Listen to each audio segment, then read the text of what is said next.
शलोम शलोम।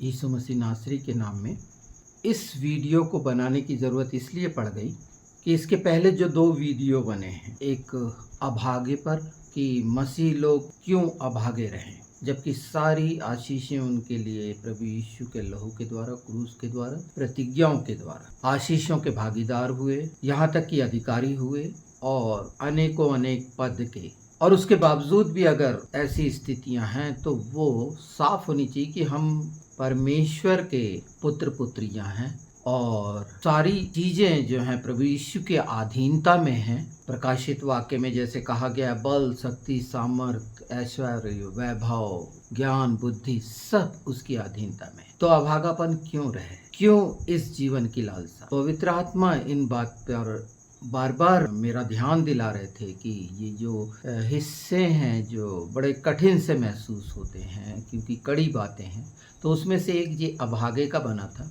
और ये दूसरा जो मिलना है आपको वीडियो जिसमें समयों का बताना है, समयों की पहचान होनी है और उसके साथ साथ कि लहू के बदले। ये इस तरह के 3 वीडियो हैं जो आपको सुनने को मिलेंगे, देखने को मिले, पर उसका सार मैं बताना इसलिए चाहता हूँ कि भरमाने और भटकाने वाले निकल आए हैं। ये बार बार आप को सचेत किया जा रहा है। पहला तीमुथियुस 4 के अनुसार और झूठे भविष्यवक्ताओं के बारे में जो बोला गया है, उसमें आज एक महत्वपूर्ण अंश जोड़ देना चाहता हूँ कि झूठे भविष्यवक्ताओं के द्वारा जो बहुत बड़ी तादाद में हमारे संसार में आ गए हैं, उसके कितने भयानक नुकसान कलीसिया को, चर्च को, भेड़ को भोगना पड़ रहा है, उस बात पर मैं आऊंगा।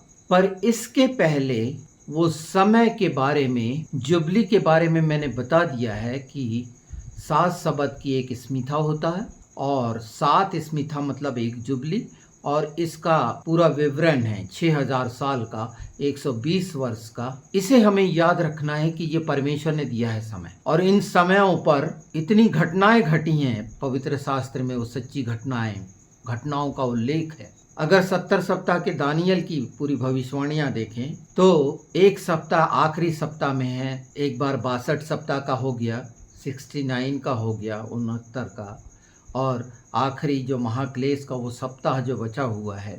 तो इस तरह से समय और दिन परमेश्वर ने और वर्ष ठहराए, उन्हें भी दिन में ले लिया। और एजकेल 4 में भी इस बात का है कि किस तरह से 40 वर्ष को 40 दिन में। तो ये 40 वर्ष, ये समय मैं बार बार इसीलिए बता रहा हूँ कि ये बार बार रिपीट होता है। हाँ, ध्यान नहीं जाता जुबली की समझ नहीं मिलने के कारण, और जुबली की समझ नहीं होने के कारण ये हो रहा है कि एक बड़े कैनवास पर अर्थात विश्व के क्या होगा, देश का क्या होगा और हमारे परिवार का क्या होगा, जो हमने बोला है, जिसकी हमने घोषणा की है। मैं प्रत्येक व्यक्ति की बात नहीं कर रहा, मैं मुखिया की बात कर रहा हूँ, जो मान्यता जिसे मिली रहती है। पुरुष डेफिनेटली परमेश्वर के द्वारा निश्चित किया गया है, परिवार में आशीष का कारण है कि वो अगर हाथ अपने बच्चों पर हर दिन रखकर आशीष दे तो वो बच्चे आशीषित होंगे। अगर वही बाप उनको दिन भर कोसता रहे और लज्जित करता रहे तो निश्चित वो बच्चों का जो हाल होना है, कई परिवार में इस समझ की नहीं रहने के कारण हुआ है। तो ये जो समय, इसका बहुत रिसर्च हुआ कि हर जुबली में क्या क्या हुआ, किस किस तरह से हुआ। तो अभी जो लेटेस्ट हमारे पास उदाहरण है, जिसका मैंने बताया कि 1970 से 70 में जब अबॉर्शन के लिए मंजूरी मिल गई अमेरिका में, उसके बाद 3 साल जो अबॉर्शन हुए करीब 1.3 मिलियन। तो जब वो जुबली पूरी हुई उसी टाइम पे और वैसे ही दिन पे, तो उतने ही लोग कोविड से मारे गए। ये ऐसी बात नहीं है, ये वो सच है जो बाइबल के समय पर ऐसा होता है के बारे में मैंने बोला है। तो ये जो चौथा वीडियो है, ये पूरा मान के चलिए कि एक यूनिट है और इसमें वो सब बातें, क्योंकि चारों को बारी बारी से सुनने से कुछ कुछ बातें जो रह जाती हैं, क्योंकि ये बहुत बड़ा है, तो आपको बहुत अच्छे से पवित्र आत्मा के द्वारा समझ में आएगी और आज के जो झूठे भविष्यवक्ताओं के द्वारा जो आया है ये इस तरह का श्राप, एक तरह का भार, दुष्ट ने इसका कैसा लाभ उठाया है वो भविष्यवाणी करने वाले भी नहीं जानते। जबरदस्ती की वो बातें अपने मुंह से कहते हैं जिसका लाभ लेता है शैतान, और दंड स्वरूप कलीसिया में वो चीज़ें बीमारी से लेकर कर्जदारी तक आती हैं। भार हो जाता है कि एक समय लगने लगता है कई परिवारों में कि हम जब मसीह में नहीं थे तभी ठीक थे। ये स्थिति आ जाती। बोलने से इंसान नहीं चूकता, क्योंकि वो, और कारण क्या है, वो विश्वास करता है उस व्यक्ति पर जो उपदेश कर रहा है या सिखा रहा है या प्रचार कर रहा है। तो ये समझिए कि समय का ज्ञान, जुबली का ज्ञान नहीं रहने के कारण आजकल के बच्चे बहुत एडवांस हैं। अगर ये जुबली का ज्ञान हो तो ये हर समय को पहचान सकते हैं, और इसीलिए पिछले समयों में जो रेफरेंस उपयोग हुए हैं कि समय का भेद, ये भी मिलेगा आपको ये समय के भेद में कि कितना बड़ा महत्वपूर्ण हिस्सा है समय के भेद का जानना। दूसरी की बातों को तो जानते हैं, पर इस बात को जान कितना अंतिम समय में, जबकि प्रभु का आगमन निकट है, तो ये चीज़ें पवित्र आत्मा, जैसे मैं पूरा जोर आत्मा का, प्राण शरीर का, बुद्धि का लगाकर उसकी उपस्थिति में आगाह कर रहा हूँ, चिता रहा हूँ। और इसके जी चारों वीडियो के जो रेफरेंस मिलेंगे, ये कहानी नहीं है, इसके जितने हो सके मेरे पास प्रूफ। पर इसके अलावा आजकल एआई का समय है, गूगल में, इंटरनेट में जब सब संभव है कि पुराना निकाल सकते हैं। और मैंने उदाहरण दिया इसमें हमारे देश का, इंडिया का, और 73 से 76 तक का 3 साल का समय कैसा था, और ये जो जुबली पूरी हो रही है 23 वही 50, तो आज का हस्र देख रहे हैं कि ढांचे कैसे गिराए जा रहे हैं, किस तरह की इमरजेंसी लगी हुई है अघोषित, और क्या क्या हो रहा है। लोग परेशान हो रहे हैं, उनके पास उपाय नहीं है। डिस्कशन, डिबेट चल रहा है कि ये टूट रहा है, टूटते हुए देख रहे हैं। इनको ये समझ नहीं है कि इसको ब्रेक कैसे किया जाए। पहला पे, पिनहास, ये वो पे है। पिनहास का जो है, मैंने बताया है पिछले इसमें कि पे मतलब मुंह और नखाश जो ड्रैगन को दिखाता है, सी मॉन्स्टर को दिखाता है। ये सोचिए कि जो लिव्यातान जैसा जो शब्द है, जिसका पूरी डिटेल बाइबल में नहीं दी गई है, अभी तक नहीं समझ पाया है इंसान ने उसको अच्छे से, लिव्यातान को। पर सांपों के बारे में जानते हैं, पर अंतर है, और हिब्रू की समझ नहीं रहने के कारण, और इसीलिए ये बातों का लाभ शैतान उठाकर मसीही लोगों के बीच में गुमराह करके कैसा श्रापित करता है। तो उसके पहले मैं यह आ जाता हूँ, इस बात को मैं आगे बढ़ाता हूँ कि ये भविष्यवक्ता कैसे श्राप हो रही है, व्यर्थ की, जो चालाकी से बोली जा रही है, अपने आप को प्रस्तुत करने के लिए बोली जा रही है। भविष्यवाणियाँ क्या हैं और उसको अर्थ का अनर्थ कैसे बनाया गया है। जो देखो वो भविष्यवक्ता बन रहा है और वो श्रापित कर रहा है कलीसिया को। कैसे?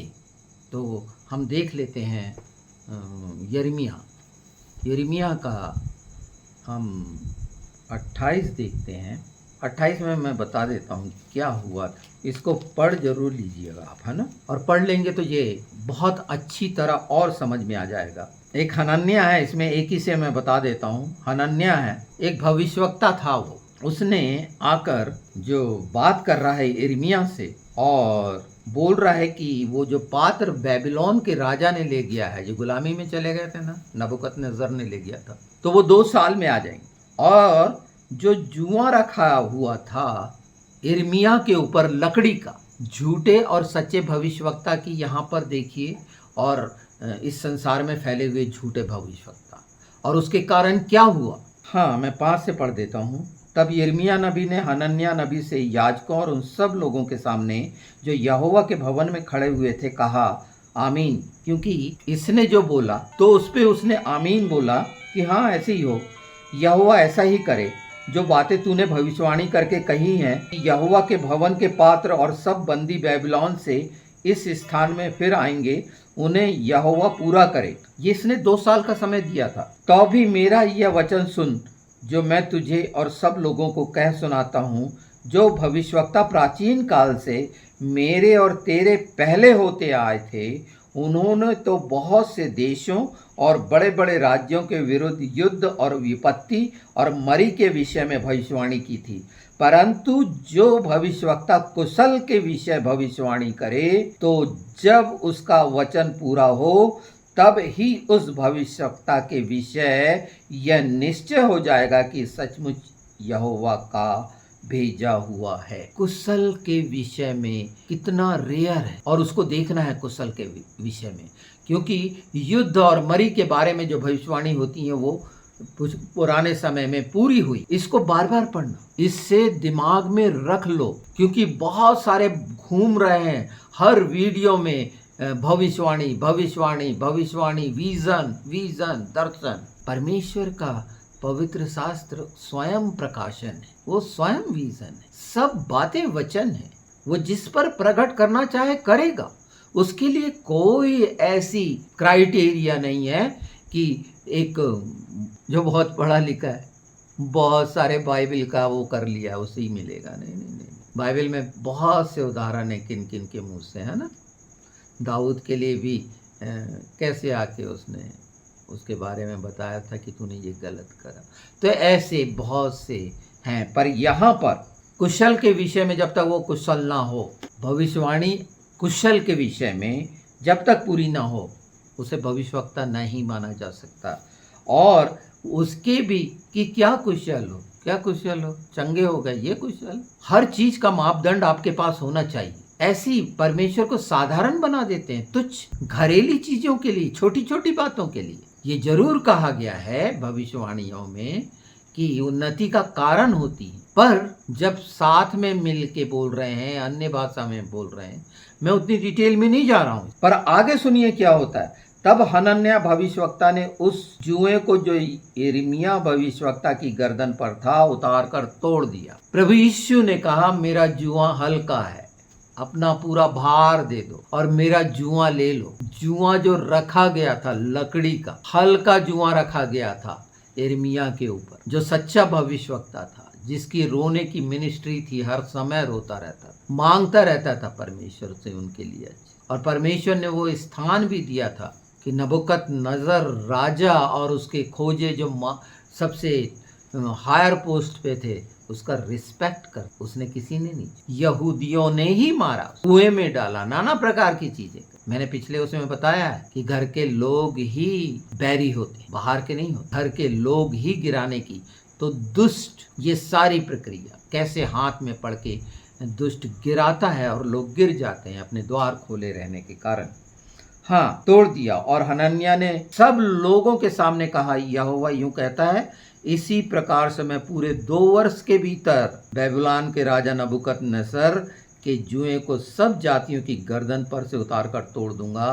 तब यिर्मयाह भविष्यवक्ता चला गया। ये उसने सुन लिया जो बोला गया, बड़ी बड़ी बातें। और जबकि परमेश्वर ने 70 साल वहां के लिए ठहराए थे, ये अपने तरफ से बोला। और क्या हुआ उसके आगे, कितना भयानक हुआ। ये आज के मसीही जगत में हो रहा है, आज हो रहा है। अपने कान खोल लो, इनकी झूठी भविष्यवाणियों के कारण क्या हो रहा है। परमेश्वर को छोटा दिखाने वाले, पिता पुत्र पवित्र आत्मा की निंदा करने वाले, जो जबरदस्ती में बेखौफ होकर अपना मुंह खोल रहे हैं। तो क्या हुआ, उसने तोड़ दिया। जब हनन्याह भविष्यवक्ता ने यिर्मयाह भविष्यवक्ता की गर्दन पर से जुआ उतार कर तोड़ दिया, 12 से पढ़ रहा हूँ, उसके बाद यहोवा का यह वचन यिर्मयाह के पास पहुंचा, जाकर हनन्याह से यह कह, यहोवा यूं कहता है, तूने काठ का जुआ तो तोड़ दिया, परंतु ऐसा करके तूने उसके बदले लोहे का जुआ बना लिया है। ये झूठे भविष्यवक्ता इस तरह से शैतान के हाथ में पड़ के बिना सोचे समझे, और उसका नतीजा उससे ज्यादा भारी लोहे का जुआ कर रख दिया गया। और वे बेबीलोन के राजा नबूकदनेस्सर के अधीन रहेंगे और इनको उसके अधीन होना पड़ेगा, क्योंकि मैदान के जीव जंतु भी उसके वश में कर देता हूँ। यिर्मयाह नबी ने हनन्याह नबी से यह भी कहा है, हनन्याह देख, यहोवा ने तुझे नहीं भेजा, तूने इन लोगों को झूठी आशा दिलाई है,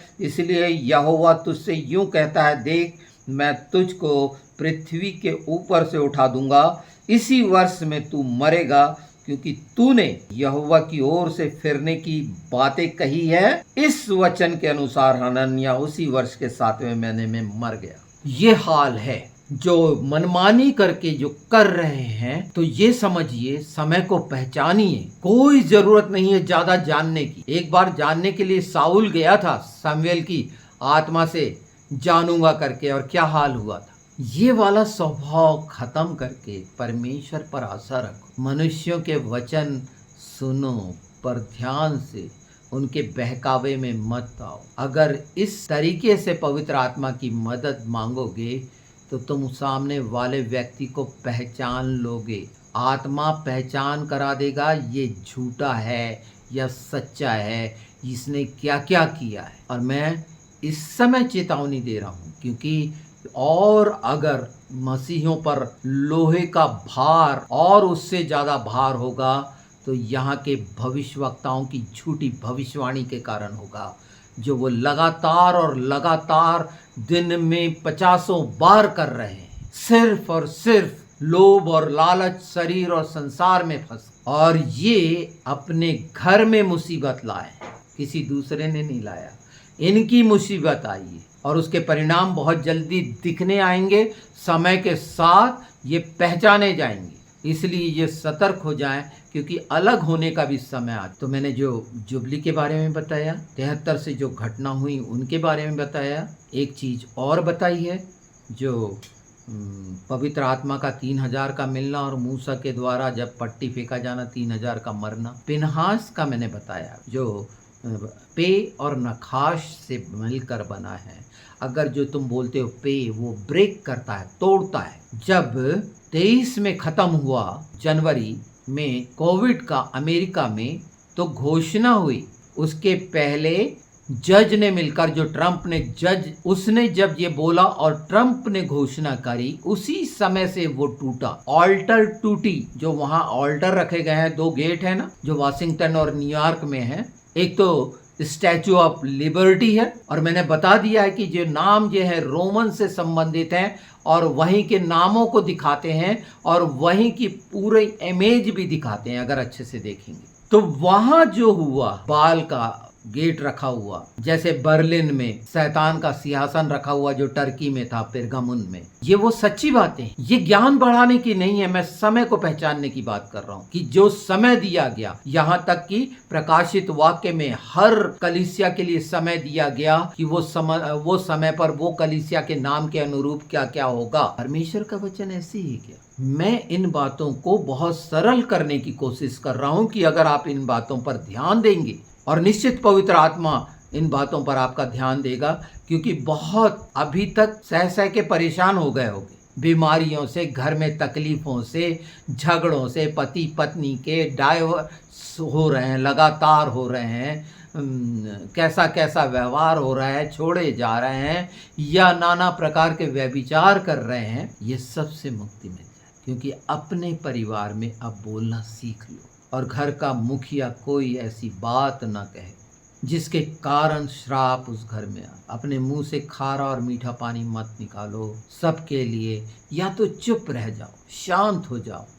आपको वो सच्चाइयाँ, हो सकता है जैसे मूसा ने बोला था, मैं मुंह का भद्दा हूँ, आप मुझे भी समझ लीजिए कि मैं, हो सकता है मुंह का भद्दा हूँ, मेरे पास शब्दकोश ना हो, मैं आपके जैसे बुद्धिमान ना हूँ, पर पवित्र आत्मा के द्वारा हर वचन के शब्दों को परिभाषित करने की समझ मिली है। और मैं जानता हूँ वो कोमल और मधुरता, उस आवाज, सामर्थ और मिठास जो हृदय में पहुंचकर सच्चाई को प्रकट कर। इसीलिए मैं ये वीडियो इस समय कि ज्यादा से ज्यादा सरल हो जाए समझने में। कोई भी हिस्से को समझना चाहें तो थोड़ा सा समय इसमें लगाकर इन बातों से बच जाएं और अपने दायित्व को समझ जाएं, कि भेदों को समझें इस युग के, नहीं तो कपटी कहलाओगे। यीशु ने साफ साफ कहा कपटियों, फरीसियों, और ऐसा ही होता है जो हमेशा होता है, होता रहेगा, हो रहा है। जो कह दिया हो गया। ये आपको पिछले वीडियोस में मिलेंगे, पर यहाँ ये बताना जरूरी था कि एक हिस्सा समय की पहचान के लिए है जो आप जाने, और एक हिस्सा ऐसे लोगों से सतर्क रहे। और यहूदा का एक बार पूरा अध्ययन कर लें, जिससे इस तरह के लोग जो निकल आए हैं काकरोच जैसे, ये भेड़िए हैं और नाश करने के लिए आए हुए, वो निकले जरूर हम में से ही है, डरपोक हैं, हिम्मत नहीं है इस समय बोलने की शैतान के सामने। क्या हो रहा है मैंने तो सबको बोल दिया है। मैं साहस की बात नहीं, जो मुझे मिला है कि अगर तुम्हारे पास निराकरण नहीं है तो चर्चा करके क्या करते हो। एक निराकरण के लिए सामने रखा गया राहुल, उसका मैंने उदाहरण दिया है क्या और कैसे। वो जब उसको मैंने बार बार ये कहा, वो सोनिया गांधी का पुत्र है, वो एक क्रिश्चियन है, वो प्रेम का संदेश दे रहा है और उसका शब्द है मर्डर। ये बाइबल की, मैं बार बार इस बात को इसलिए बता रहा हूँ, चाहे वो समझ रहा हो ना समझ रहा हो, इससे कोई लेना, पर परमेश्वर ने रखा, एक दिन समझ में आएगी। कितना शानदार हमारे देश को एक युवक मिला जो पूरी रीति से हर चीज की समझ रखता है। उसने साबित करा हर क्षेत्र में, इनको पूरी तरह से हर जगह पर जमीन पर पहुंचा दी। कोई भी उसके कद के बराबर कहाँ है। आचार विचार व्यवहार चरित्र नम्रता और दीनता सबके साथ कहाँ से निकल के आया।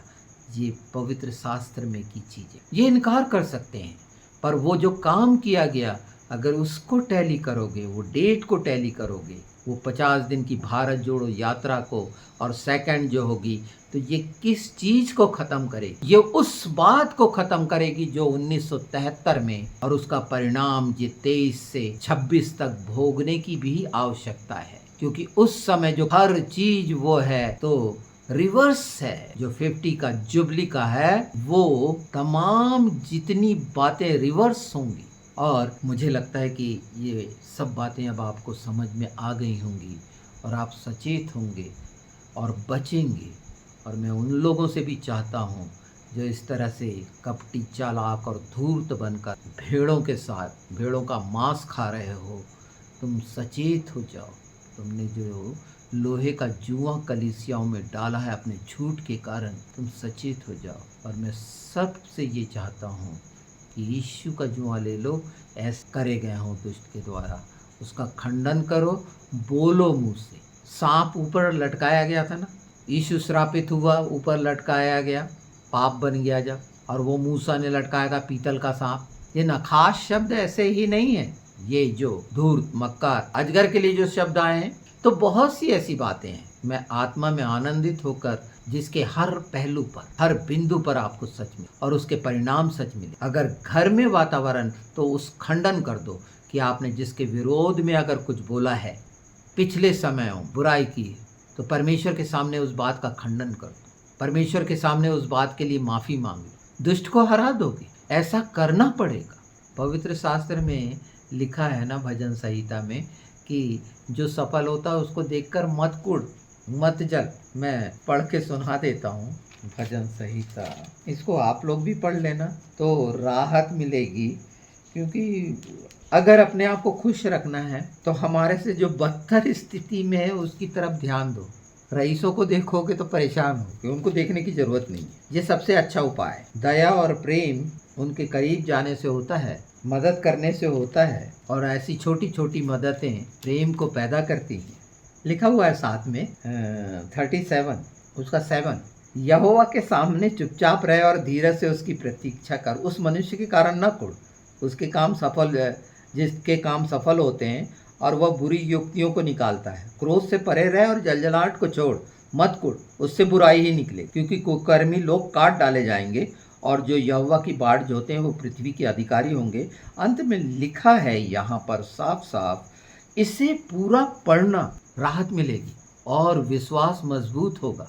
समय को पहचान लो। प्रभु यीशु का पूरा वचन जो पढ़ते हो, यीशु के नाम में वो आमीन है, वो पूरा होगा। ये अपने धर्मी कर्मी होने के ढोंग से हटो। हम धार्मिकता में हैं। यीशु, अपने आप को घमंड में मत ले आओ कि मैं 50 घंटे प्रार्थना करता हूँ और 100 दिन उपवास करता हूँ। इससे कुछ लाभ नहीं हो। उसके सामने नंगे रहो ना, याद रहे कि प्रभु मैं तेरा अपराधी हूँ, निश्चित मैंने तेरे लहू को लिया, मैं प्रभु भोज भी लेता हूँ, उसके बाद भी मैं झूठ बोल रहा हूँ, चालाकी कर रहा हूँ, व्यभिचार कर रहा हूँ, या नशा कर रहा हूँ, या धोखा दे रहा हूँ।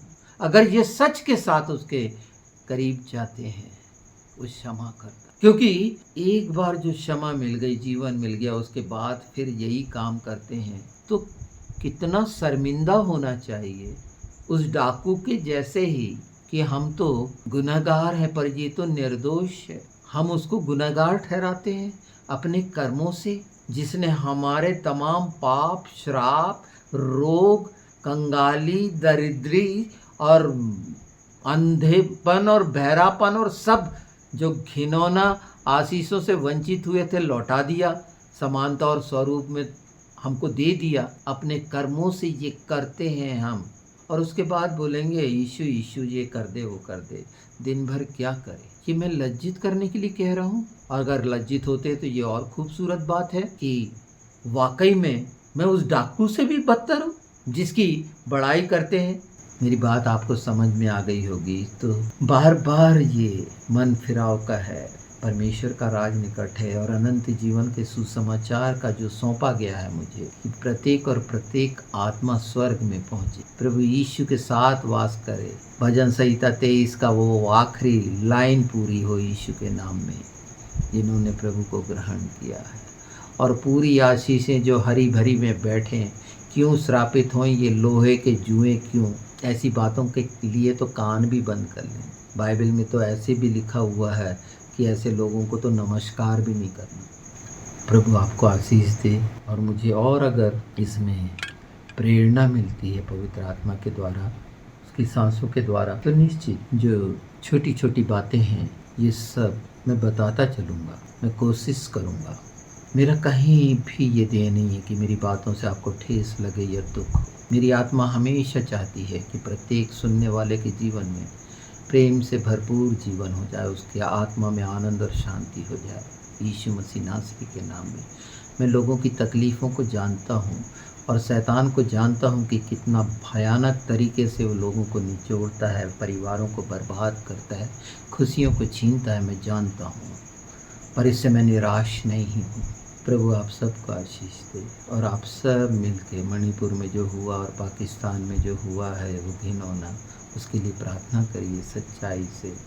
वो भूखे प्यासे बच्चों के लिए है ना, बुजुर्गों के लिए जिनके घर सिर पर छत भी नहीं, अपने लिए फल बटोर लीजिए स्वर्ग के लिए यीशु के नाम में, आमीन। तो अंत में फिर इस बात को हम समझ लें जो जुए से संबंधित है और समय से संबंधित। मैंने कोशिश की है कि समय के जो टाइमलाइन है उसको और जुबली को आप लोग अच्छे से समझें।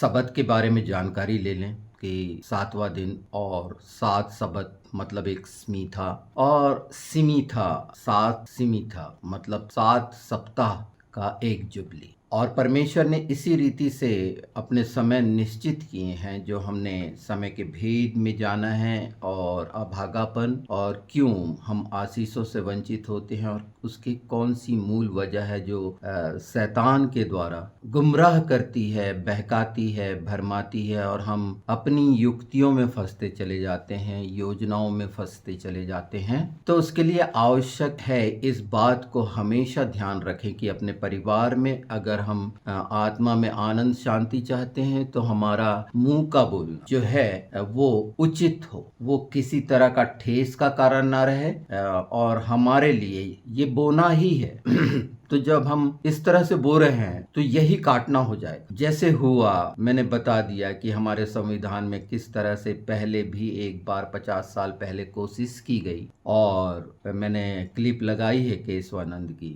कि किस तरह से वो, और ये 50 साल बाद फिर उसी रीति का जो आप पूरा वातावरण देख रहे हैं, इसमें ऐसा समझाने के लिए नहीं है कुछ कि हाँ, पर अगर आप जानने की कोशिश करते हैं समयों को तो निश्चित ये सहायक होंगे जो मैंने टाइमलाइन लगाई है, जिसमें डैनियल की भी टाइमलाइन है, गॉड की जो पिता परमेश्वर है उसके समय की भी मैंने लगाई है क्लिप। अगर उसको ध्यान से थोड़ा सा अध्ययन कर लेंगे तो हर दिन का जो हमारे लिए रखा हुआ है उसको हम समझ जाएंगे कि प्रभु ने अपने अनुग्रह के द्वारा, ये उसका अनुग्रह है जो सब प्रकार की आशीषों में हमको बचाने में, छुड़ाने में, मदद करने में, क्षमा करने में वो सहायक है हमेशा। ये उसका महान प्रेम है और इसके लिए हमें छोड़ना पड़ेगा वो चीजें जो इफिसियों 4 में है। मैं एक बार पढ़ देता हूँ, इफिसियों 4:25 से। इस कारण झूठ बोलना छोड़कर हर एक अपने पड़ोसी से सच बोले, क्योंकि हम आपस में एक दूसरे के अंग हैं। क्रोध तो करो पर पाप मत करो। सूर्य अस्त होने तक तुम्हारा क्रोध न रहे और न शैतान को अवसर दो। चोरी करने वाला फिर चोरी न करे, वरन भले काम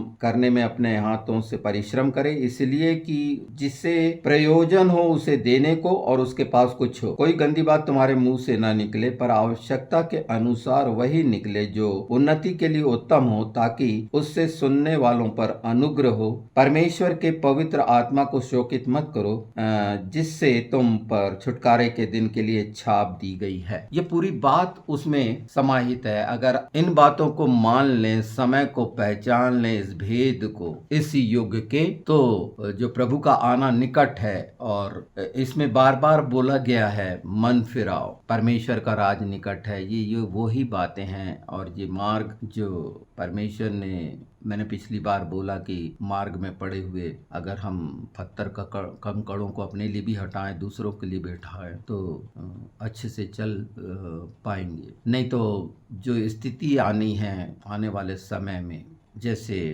ये भविष्यवक्ताओं ने लाई है और उन्हें पता ही नहीं है कि वो किस तरह से पूरे मसीही जगत या मसीह की देह में लोहे का जुआ रखते हैं, परमेश्वर को खेदित करते हैं कि परमेश्वर ने जो बोला है उसकी इच्छा के अनुसार नहीं, अपनी मनमानी करते हैं। और इनके लिए भी मैं एक भजन संहिता 49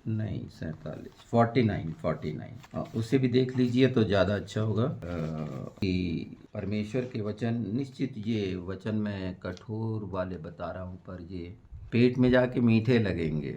कड़वे हैं पर भलाई के हैं। और मैं चाहता हूँ, मैं आप सबसे प्रेम रखता हूँ, मैं चाहता हूँ वो प्रेम प्रकाश फैले हम सब में मधुरता के साथ। मेल मिलाप का जो आत्मा दिया गया है वो काम करे। अगर बैर भाव बुला सकते हैं तो ये बहुत उत्तम होगा, ये सभी के लिए उत्तम होगा। और इस कठिन समय में, ये समय तो निकल जाएगा पर ये आया इसलिए है कि इससे सीख ले। तो मैं 49 का एक वो हिस्सा जो आप इसको अच्छे से समझने की कोशिश करेंगे तो और भी अच्छा है।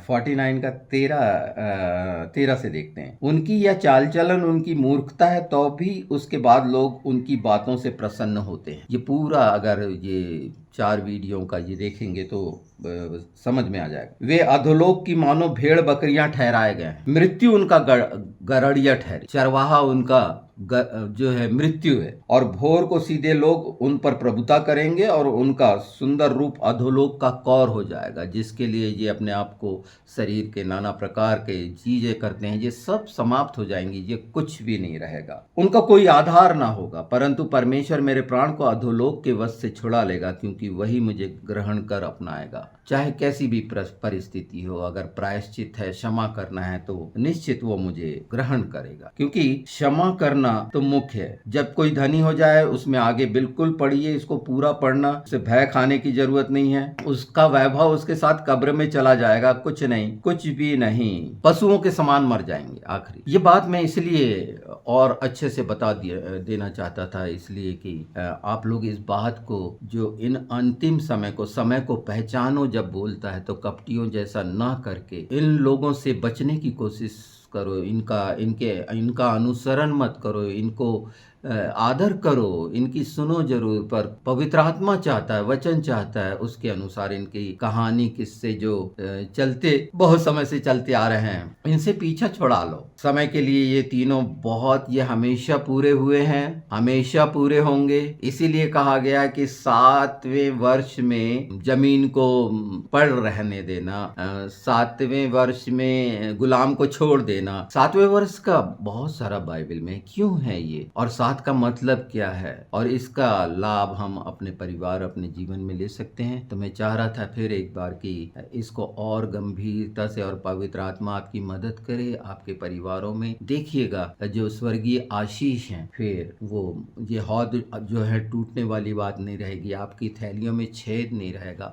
ये बीमारी और दुनिया भर की चीज़ें यीशु के नाम में वैसे निकलेंगी। आपस में एक दूसरे के लिए जब प्रार्थनाएं होंगी, मूल है शैतान को हर जगह थोड़ा सह के, धीरज की आत्मा के साथ, संयम की आत्मा के साथ सह लो और उसको लज्जित करो। वो हमेशा दोष लगाने के लिए सामने रहता है। और ये याद रखो, अय्यूब को परमेश्वर पूरा और कई गुना करके लौटाता है। ये मैं लालच और उस तरफ नहीं ले जा रहा, मैं ये स्वर्गीय आशीष की कि आप अनंत जीवन में प्रवेश पाए। निराश मत हो, हताश मत हो। नहीं सुनी जा रही है तो मैंने मूल बता दिया कि दुष्ट आत्माओं ने इनको पूरा उन्हें पता भी नहीं है कि दुष्ट आत्माओं के हाथ चल रहे हैं और बहुत सारे कार्यक्रम, इसीलिए बहुत सारे पंथ निकल के आए हैं, बहुत सारी शिक्षाएं निकल के आई हैं। और प्रकाशित वाक्य में मैं बार बार बता रहा हूँ कि उन पर ध्यान नहीं देना है। और मैं जानता हूँ इसके बाद यीशु के नाम में पवित्र आत्मा आपकी मदद करेंगे और वो तमाम बुराइयां और जितने पॉल्यूशन है आपके जीवन से, स्पिरिट ऑफ कंज्यूम दूर करेगी। आमीन।